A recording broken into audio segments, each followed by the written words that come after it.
on est quand même le village du rouge, donc ça aurait été quand même triste de passer à côté du rouge de Saint-Hippolyte.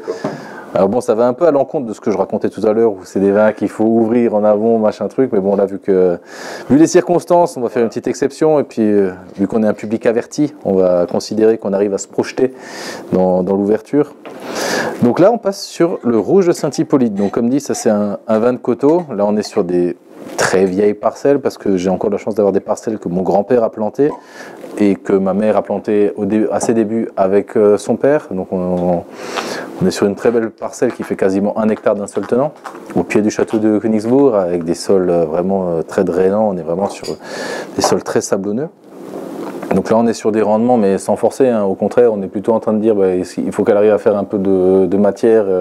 On tombe à on est à 45-50 hecto-hectares sur des bonnes années, parce qu'elle ne produit plus, elle est tellement vieille, et les sols sont drainants, donc on n'y arrive plus vraiment. Mais là, par contre, on est sur une concentration exceptionnelle. Alors déjà, rien qu'à la couleur, on est déjà sur des vins qui sont un peu plus foncé, un peu plus coloré qu'un classique pinot noir qui est plutôt fait pour être léger, hein. Donc là, bien sûr, hein, c'est pas du tout la même recherche qu'un pinot noir classique.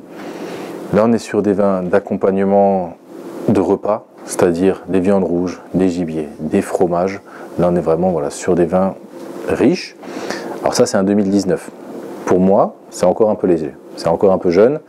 Ça mérite d'être gardé. L'inconvénient qu'on a un petit peu ici, dans notre petit domaine, dans notre petite cave, c'est que le stockage, c'est la place, et la place, ça manque. Donc voilà, j'ai aussi essayé de mettre en place auprès de mes clients la culture de garder un peu, ce qui est de moins en moins une mode, hein.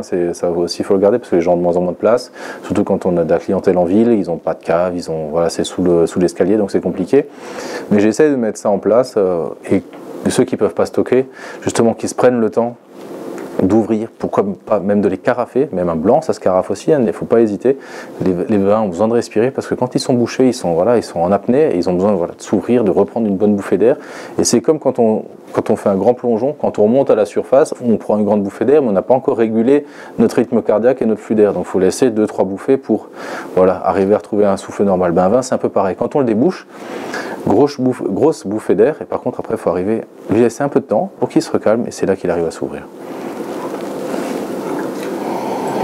Donc là on garde vraiment la culture du pinot noir, donc ce côté vraiment fruits rouges, framboise, cassis, cerise noire, c'est la mûre aussi. Enfin voilà, on est vraiment sur ce côté fruits rouges bien puissant au nez, qui est assez plaisant.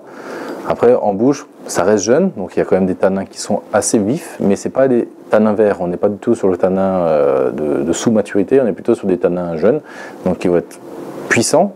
Et ça, avec le temps, ça va s'estomper, hein, parce que le tanin, c'est quand même la structure du vin, c'est ce qui permet vraiment de lui dire, écoute, tiens, moi je te garde droit, et je vais essayer de t'emmener au plus loin. Et ça, le tanin, c'est un peu fait pour ça.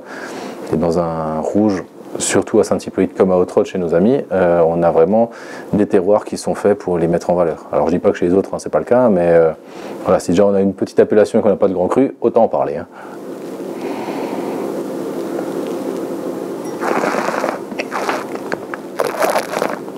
La jeunesse, c'est quand même très expressif. Là, c'est vif, c'est puissant. Mais là, voilà, il y a toute la... Pour quelqu'un qui s'y connaît un petit peu, on se rend compte qu'en fait, il a tout pour vieillir. Et c'est un peu la recherche que j'ai auprès de mes vins, c'est que pour qu'ils soient bons, il faut leur laisser du temps. Et ils ne seront que meilleurs avec le temps. On fait aussi une petite gamme de vins à boire tout de suite, hein, c'est parce qu'il en faut. Mais la gamme rouge de Saint-Hippolyte chez nous, c'est vraiment fait pour être conservé, pour être un peu chiné. Le but, c'est pas forcément de faire des millions de bouteilles, c'est vraiment de faire quelque chose au mieux. Alors je dis pas que ce sera toujours très bien, mais ce sera toujours au mieux de ce qu'on peut faire de l'année, du moins je l'espère.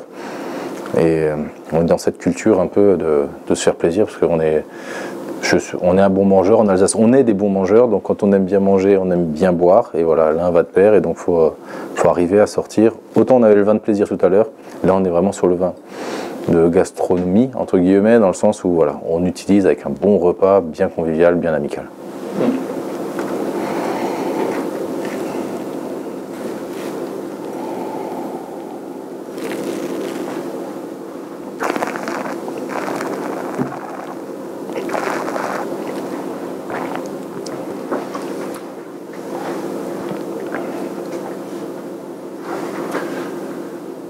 Le premier nez, en fait, c'est assez rigolo. Avant de l'aérer, tu as même un petit côté chocolat.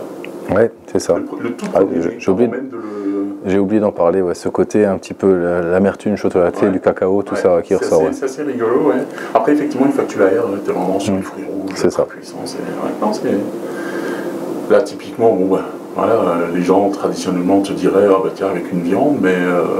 Avec un chocolat, justement, c'est ce que j'allais dire. Avec un chocolat. Un bon cacao qui soit. Alors, on n'est pas du tout dans le chocolat industriel, mais dans les cacao, les 70, 75, 80%, les trucs voilà, qui ont des. Bon, après, monter trop, c'est peut-être un peu problématique. Ça peut, voilà, tout à fait. Mais on est dans les. Voilà, il faut aller dans du chocolat un petit peu ample, et ouais, carrément, ça peut faire des belles choses. Après, il y a plein d'idées à Cormévin qu'on n'a pas spécialement parce qu'on est dans une culture où on a été très dirigé.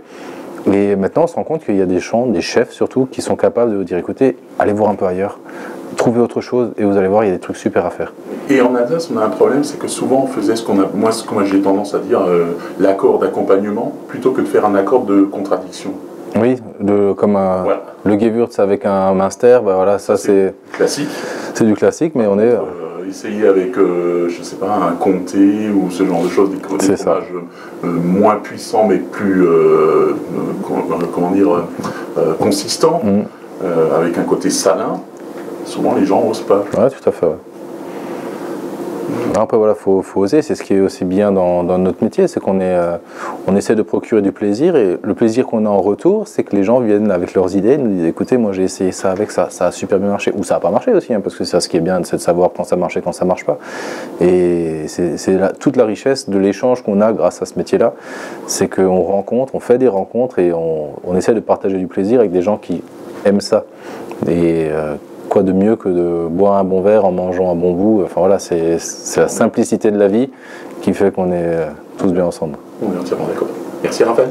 Merci à vous.